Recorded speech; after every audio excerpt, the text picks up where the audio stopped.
Can a car's value be measured in more than just dollars? Buckle your seatbelts because we are going back in time.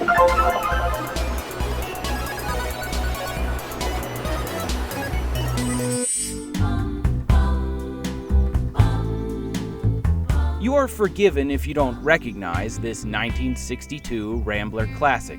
It's not exactly a popular collector car. In an era of cheap steel and cheaper gasoline, the compact Rambler stood in opposition to Detroit's mantra of longer, lower, wider cars. And the leader of this movement was George Romney. Romney was an outsider to the auto industry, far from being a Motor City blue blood. A devout Mormon, he didn't drink, smoke, or, like some executives, womanize. He joined Nash Kelvinator in 1948 as an assistant to President George Mason. By 1954, Mason negotiated a merger between struggling automakers Nash and Hudson, but he died less than 6 months later, leaving Romney in charge of the newly formed American Motors Corporation. Sales were sinking rapidly, except for one model, the compact Nash Rambler. Americans had taken to the little car, which offered sensible transportation in a world of increasingly larger automobiles. With only enough capital to redesign a single model, Romney spent it all creating a new Rambler for 1956. To save money, he slashed executive perks, sold corporate airplanes, and even switched to cheaper toilet paper in company restrooms. However, his most courageous decision was ending production of all Hudson and Nash vehicles, making Rambler a brand of its own. Taking to the road, he preached the virtues of the compact car, the fuel efficiency, the low ownership costs, and the ease of driving and parking. And Romney, if he was anything, he was a super salesman. He came forward with the idea that America didn't need gas-guzzling, those were his words, vehicles, even though gasoline at the time was low-priced. But he sold gas-guzzling as an immoral idea. And for George Romney to say something's immoral sticks. By 1958, he had an increasing number of converts. A national recession fueled sales of the low-cost Rambler, and production nearly doubled 2 years in a row, saving the company.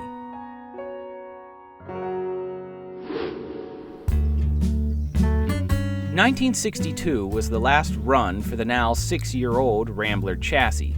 Originally called the Rambler 6 and V8, its name had changed to the Rambler Classic a year prior. Under the direction of Ed Anderson, its styling had evolved with the times, first adding quad headlamps and tail fins, then replacing the fins with a long belt-line crease. The front looks tidy and somewhat staid, but I like the wraparound rear window and the sculpted trunk. In all, the design is pleasing but clearly functional. Although repainted, the exterior matches the original Baron Blue iridescent. I think this, paired with the stylized R logo, adds to the car's early 60s flair. The simple, painted metal dash creates an uncluttered, symmetrical look, accented by an Art Deco-style speedometer. The seats, while old and worn, hide a very useful trick. One of the popular features in these cars were the airliner reclining seats, where you folded down the front seat and turned your car into a bedroom. It was actually very popular with hunters and fishermen and even traveling salespeople. One group it was not popular with, however, were the fathers of teenage daughters. Although my favorite feature by far is the 3-speed manual column shifter, or 3 on the tree. I love the satisfaction of clunking through the gears, plus it works as a great anti-theft device since most people under 50 have never driven one. The handling feels unremarkable, but compared to bigger cars I've driven from the same era, it's certainly easier to maneuver. Of course, along with the manual transmission, this car has manual steering and manual drum brakes. The pedal provides all the feedback of stepping on a plum, making my first stop sign a frightening experience. I don't consider myself an expert driver by any means, but I'd like to think I'm at least not awful. However, I have been thoroughly humbled by this car. But really, if you've never driven a 3-speed on the column before, it's not an easy thing to do. Especially if you don't know, stuff like where the clutch picks up and all that. However, after you drive for a little while, it does get better.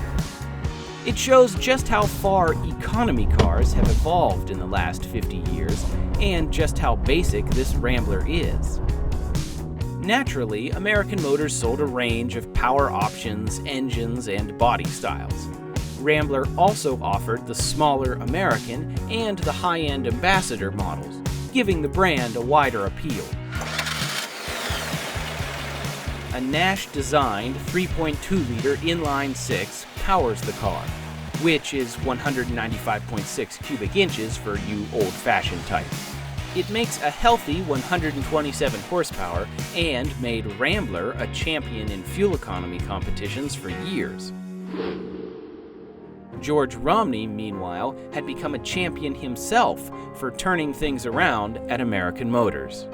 He earned the nickname the Dinosaur Hunter for attacking oversized American cars, and the rival executives who once ignored him now raced to build compact cars of their own.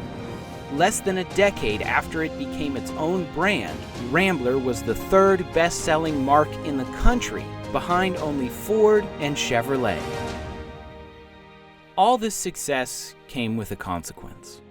There was a rumor that Romney was interested in politics. Finally, after much prayer and deliberation, he left American Motors to run for governor of Michigan in 1962.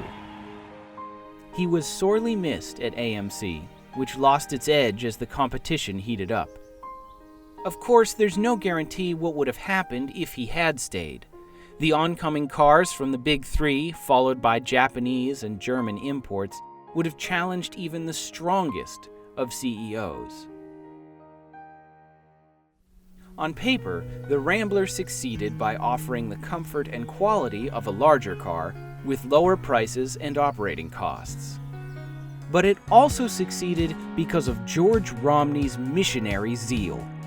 Unlike so many people, he had an enthusiasm in his work that only comes from doing something you believe in.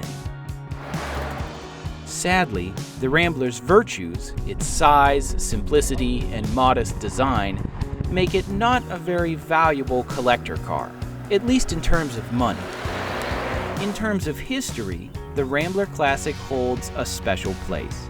It's a story of passion, innovation, and persistence. And those things are truly invaluable.